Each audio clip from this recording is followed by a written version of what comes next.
ഒരു ചെറിയ ഇടവേള വേണം. ഇടവേളയ്ക്കു ശേഷം വളരെ പെട്ടെന്ന് തിരികെ എത്താം. നിങ്ങൾ കണ്ടുകൊണ്ടിരിക്കുന്നത് ചൂട് വാർത്തയ്ക്കും ചൂട് കാപ്പിക്കുമൊപ്പം coffee with Arun. Short break.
Welcome back പ്രിയപ്പെട്ട പ്രേക്ഷകരെ. ഇപ്പോൾ സമയം 7 മണി കഴിഞ്ഞ് 49 മിനിറ്റ് ആയിരിക്കുന്നു. ഇന്ന് ഗാന്ധി ജയന്തി ദിനം, ഒക്ടോബർ 2-ാം തീയതി, കന്നിമാസം 16-ാം തീയതി, ബുധനാഴ്ച, സൂപ്പർ വെനിസ്ഡേ. നിങ്ങൾ കണ്ടുകൊണ്ടിരിക്കുന്നത് ചൂട് കാപ്പിയും ചൂട് വാർത്തയും, വാർത്താവിശേഷങ്ങളുമായി കോഫി വിത്ത് അരുൺ. അന്തർദേശീയ വാർത്ത മുതൽ ഇങ്ങ് കേരളം മലപ്പുറം വാർത്ത വരെ ഈ വാർത്താ ദിനത്തിലെ ചൂടേറിയ വാർത്തയായി മാറുന്നു. ദ ഹിന്ദു മുഖ്യമന്ത്രിയുമായി ബന്ധപ്പെട്ട്, മലപ്പുറവുമായി ബന്ധപ്പെട്ട് നൽകിയ വാർത്ത, ആ അഭിമുഖവുമായി ബന്ധപ്പെട്ട് നൽകിയ പിശക് ഇപ്പോൾ ചൂണ്ടിക്കാണിച്ചിരിക്കുന്നു. ദ ഹിന്ദു തങ്ങളുടെ ഭാഗത്തു നിന്നും ഗുരുതരമായ ഒരു പിശക് സംഭവിച്ചു എന്നാണ് ഇപ്പോൾ ചൂണ്ടിക്കാട്ടിയിരിക്കുന്നത്. പക്ഷേ അതിനോടൊപ്പം ദ ഹിന്ദു നൽകിയ വിശദീകരണം വീണ്ടും മുഖ്യമന്ത്രിയെയും മുഖ്യമന്ത്രിയുടെ ഓഫീസിനെയും വെട്ടിലാക്കിയിരിക്കുകയാണ്. ഒരു PR ഏജൻസിയിലെ 2 പ്രതിനിധികൾ മുഖ്യമന്ത്രിക്കൊപ്പം അഭിമുഖം എടുക്കുന്ന സമയത്തുണ്ടായിരുന്നു എന്നുള്ളതും, ആ പ്രതിനിധികളിൽ ഒരാളാണ് രേഖാമൂലം ആ അഭിമുഖത്തിൽ പറയാത്ത കാര്യങ്ങൾ നേരത്തെ വാർത്താ സമ്മേളനത്തിൽ പറഞ്ഞ മലപ്പുറത്ത് പിടിച്ച സ്വർണ്ണക്കടത്തും ഹവാലിയുമായി ബന്ധപ്പെട്ട വിഷയങ്ങൾ ഉൾപ്പെടുത്തണമെന്ന് ആവശ്യപ്പെട്ടിരുന്നത് എന്ന് ദ ഹിന്ദു പത്രം ആ അപ്പോളജിക്കൊപ്പം തന്നെ, ക്ഷമാപണത്തോടൊപ്പം തന്നെ നൽകിയതാണ് ഇപ്പോൾ വെട്ടിലാക്കിയിരിക്കുന്നത്. ആ ശ്രീജിത്ത് നമുക്കൊപ്പം ചേരുന്നു. ആ ശ്രീജിത്ത്, ആ പത്രത്തിൻ്റെ വിശദീകരണത്തിൻ്റെ കുറിപ്പിൽ, ഇന്നിപ്പോൾ പ്രസിദ്ധീകരിച്ചിരിക്കുന്ന വിശദീകരണ കുറിപ്പിൽ അപ്പോളജിക്കൊപ്പം നൽകിയിരിക്കുന്ന വിശദീകരണമാണ് യഥാർത്ഥത്തിൽ മുഖ്യമന്ത്രിയെയും മുഖ്യമന്ത്രിയുടെ ഓഫീസിനെയും യഥാർത്ഥത്തിൽ പ്രതിരോധത്തിലാക്കിയിരിക്കുന്നത്. മാത്രവുമല്ല, വളരെ ഗുരുതരമായൊരു വിഷയം, പ്രതിപക്ഷത്തിന് ആയുധമായി മാറിയ ഒരു ആരോപണം. അത് ഉന്നയിച്ചിരിക്കുന്നത്, അത് ഉൾപ്പെടുത്താൻ ആവശ്യപ്പെട്ടിരിക്കുന്നത് ഈ PR ഏജൻസിയാണ്. ആ അഭിമുഖത്തിൽ പറയാത്ത കാര്യങ്ങൾ, നേരത്തെ വാർത്താ സമ്മേളനത്തിൽ പറഞ്ഞ കാര്യങ്ങൾ കൂടി ഉൾപ്പെടുത്തണമെന്ന് PR ഏജൻസി ആവശ്യപ്പെട്ടിരിക്കുന്നു.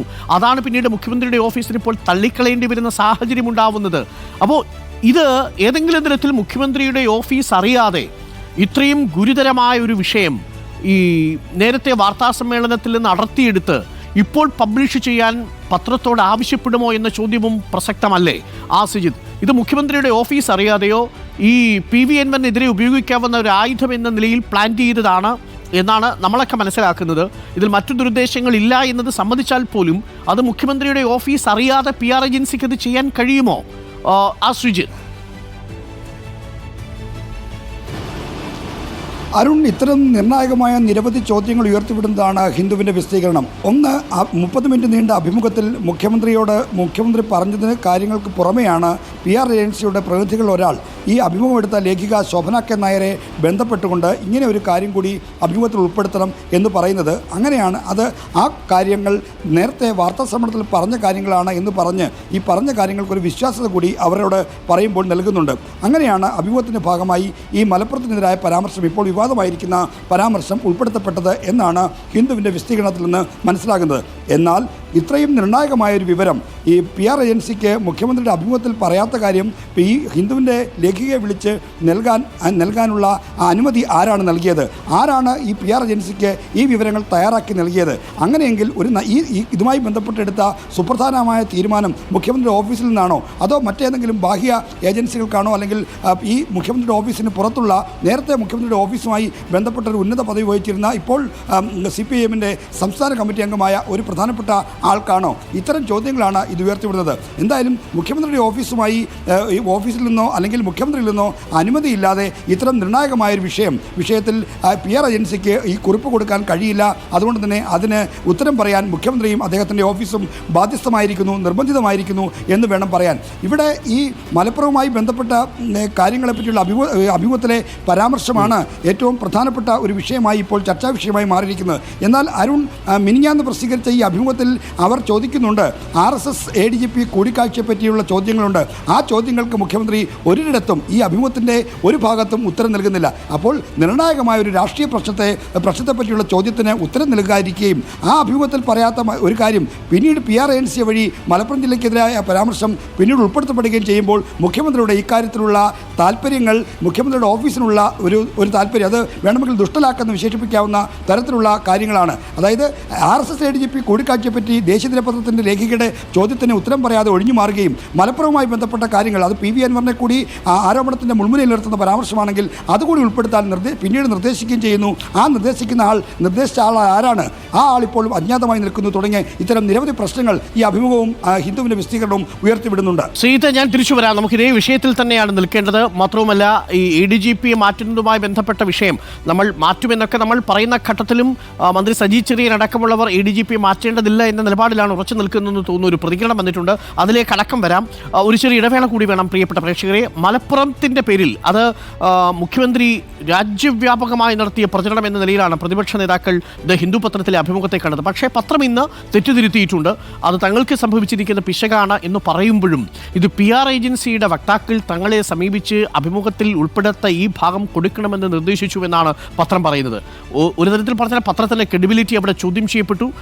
റിപ്പോർട്ടർക്ക് അതൊരു ജഡ്ജ്മെൻ്റ് എടുക്കാൻ സാധിച്ചില്ല. അങ്ങനെ പറഞ്ഞാൽ അത് ഉൾപ്പെടുത്താൻ പാടുണ്ടോ എന്നതാണ് പ്രധാനപ്പെട്ട ചോദ്യം. ആ അഭിമുഖത്തിൽ പറഞ്ഞതായി അത് ചിത്രീകരിച്ചു.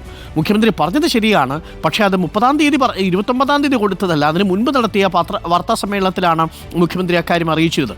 മുഖ്യമന്ത്രി ഈ കാര്യങ്ങളെല്ലാം പറഞ്ഞിരുന്നത് അത് ആ അഭിമുഖത്തിൻ്റെ ഭാഗമായി ചേർത്തു എന്നിടത്താണ് പത്രത്തിന് സംഭവിച്ച പിശക്. ആ തെറ്റിന്ന് പത്രം അംഗീകരിക്കുന്നുണ്ട്. എന്നാൽ PR ഏജൻസി ഈ കാര്യം എങ്ങനെ ഉൾപ്പെടുത്താനായിട്ട് ആവശ്യപ്പെട്ടു? മുഖ്യമന്ത്രിയുടെ ഓഫീസ് നിലവിലിരിക്കെ മുഖ്യമന്ത്രിയുടെ ഓഫീസിൽ തന്നെ പ്രസ് സെക്രട്ടറി ഉണ്ട്, മാധ്യമ ഉപദേഷ്ടാക്കളുണ്ട്.